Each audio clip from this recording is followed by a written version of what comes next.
मेरा वाला वो थानेदार है।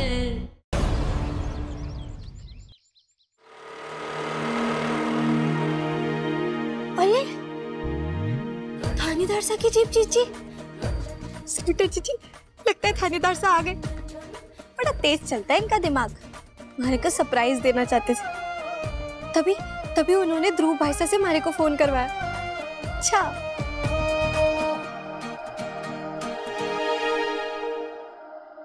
कमिश्नर बाबा साहब और ध्रुव भाई साहब,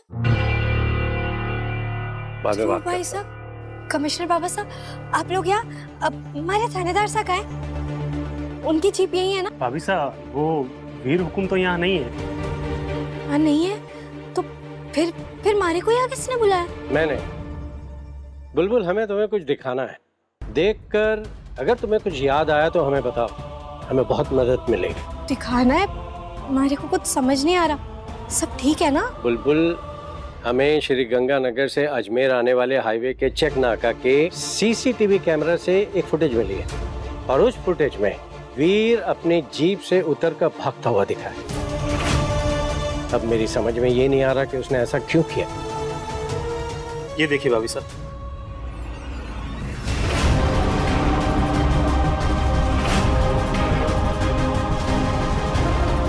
सिर्फ यही नहीं भाभी साहब, देखिए हमें जीप में और क्या मिला है।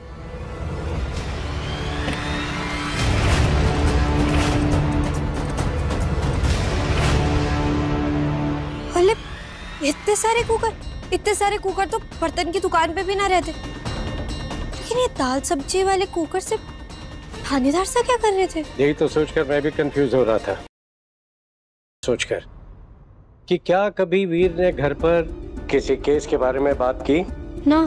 थानेदार साहब ने मारे को किसी भी केस के बारे में कुछ भी ना बताया, और वैसे भी वो अपनी काम से जुड़ी बातें हम सबसे ना करते। मारे को अभी भी नहीं समझ आ रहा कि वो इस कुकर से क्या कर रहे थे।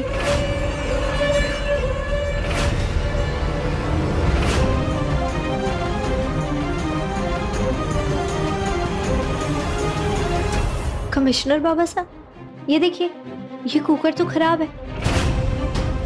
इसे तो रद्दी वाले भाई साहब ही ना लेंगे। इसके 140 रुपए देंगे, उससे 1 रुपए ऊपर ना, वो भी बस इस एल्यूमिनियम के। खराब है भाभी साहब मतलब? हाँ देखिए, प्रेशर निकलने के सारे रास्ते बंद है, यहाँ से भी।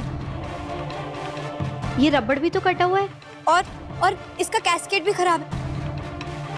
ये बहुत खतरनाक है, जैसे ही गैस पे रखेंगे ना वैसे ही ये फट जाएगा। लेकिन थानेदार से इससे क्या कर रहे थे? ध्रुव, हमारा ध्यान इस बात पर क्यों नहीं गया?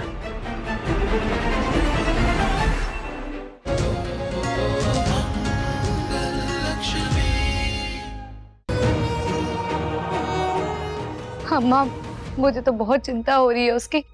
उसने ऐसा क्यों किया? Thank you sir. आदित्य, अभी भी तुम्हारा ऑफिस का काम चल रहा है? अरे अम्मा, ईशाना के बारे में ही पता कर रहा हूँ। अवधेश को कॉल किया था कि कहीं उसके बच्चों के साथ तो नहीं बैठ गई ईशाना खेलने के लिए।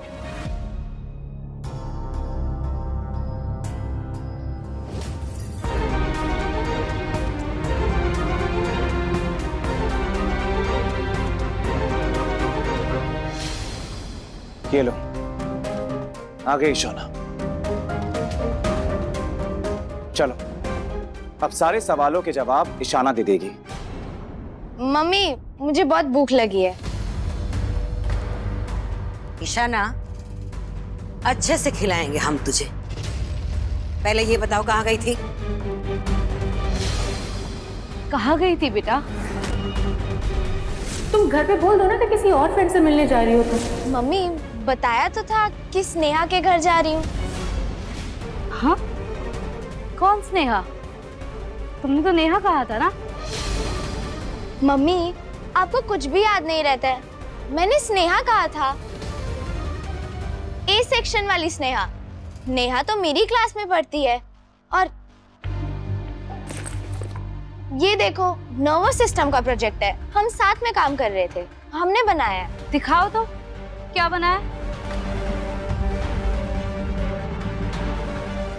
आपको क्या ही समझ आएगा जो आप देखने चले हैं।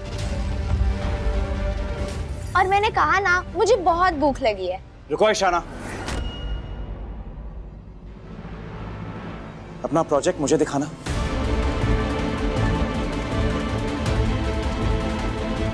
अपनी नोटबुक दो।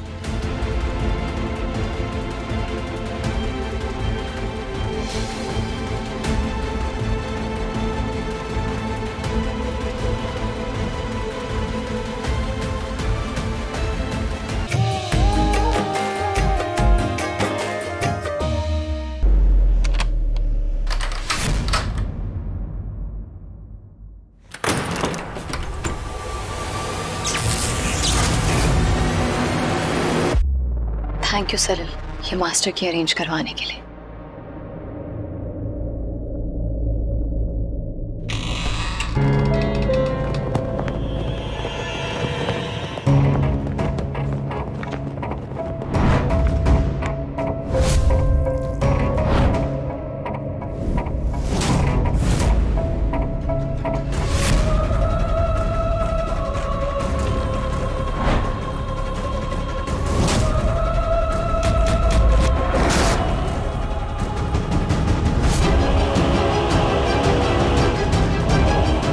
भूतों के पैरों के निशान उल्टे होते हैं, इसलिए उल्टे निशान ही बनाती हूँ।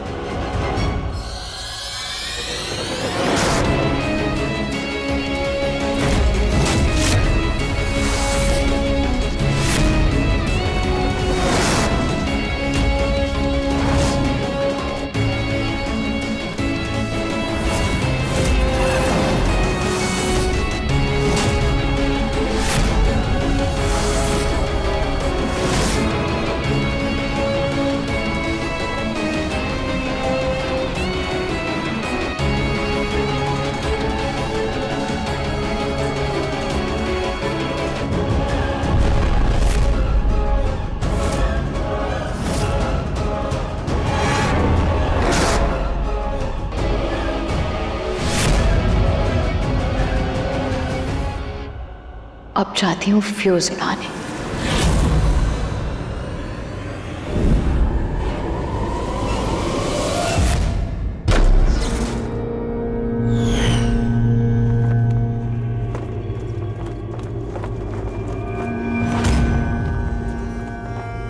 लाइट क्यों चली गई है?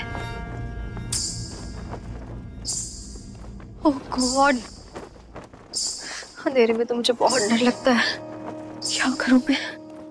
क्या ही डर, चलेंगे, आनी पड़ेगी। वो मैं आ रही हूँ।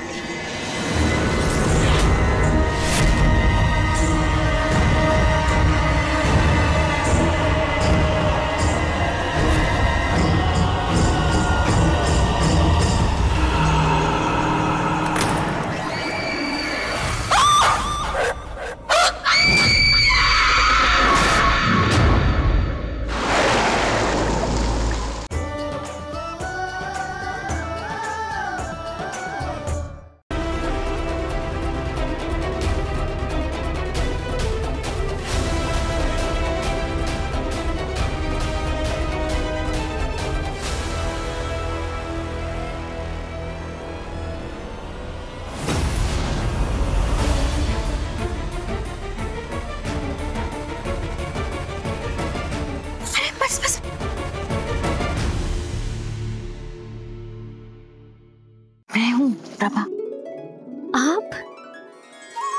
आप यहाँ? आज मेरी बहू की पहली तीज है, पर बदकिस्मती से मैं इस पूजा में शामिल नहीं हो पाऊंगी, लेकिन मेरा आशीर्वाद हमेशा तुम्हारे साथ है। जानते हैं। अब स्वरा, बेटा तीज के दिन सास बहू को शगुन देती है, मैं इसलिए यहाँ पर आई हूँ तुम्हें ये शगुन दे। ये लो और इसे मेरी तरफ से स्वीकार करो।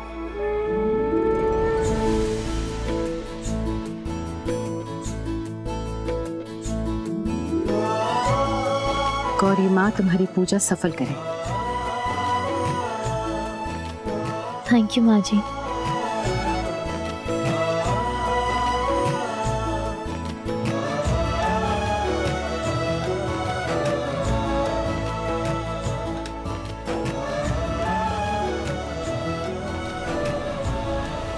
आज तीज के दिन हम आपको वचन देते हैं कि आज का व्रत पूरा होने से पहले आप इस घर में वापस आएंगी और आपको आज के बाद फिर कभी ऐसे छुपकर हमारे लिए शगुन नहीं लाना होगा। नहीं बेटा, ऐसा कोई भी वचन मत दो जो कभी पूरा ही ना हो सके।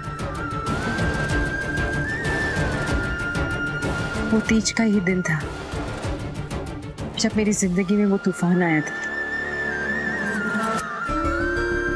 सालों पहले तीज के ही दिन कोयल ने मेरे और रुद्र जी के बीच में गलतफहमियां पैदा कर रुद्र जी और वेदांत को मुझसे दूर कर दिया था।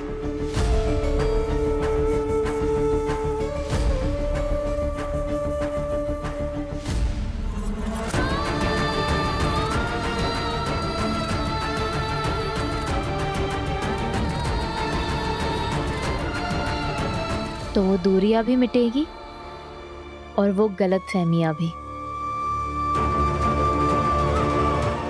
और आपको आपका हक भी वापस मिलेगा। ये वचन है आपकी बहू का।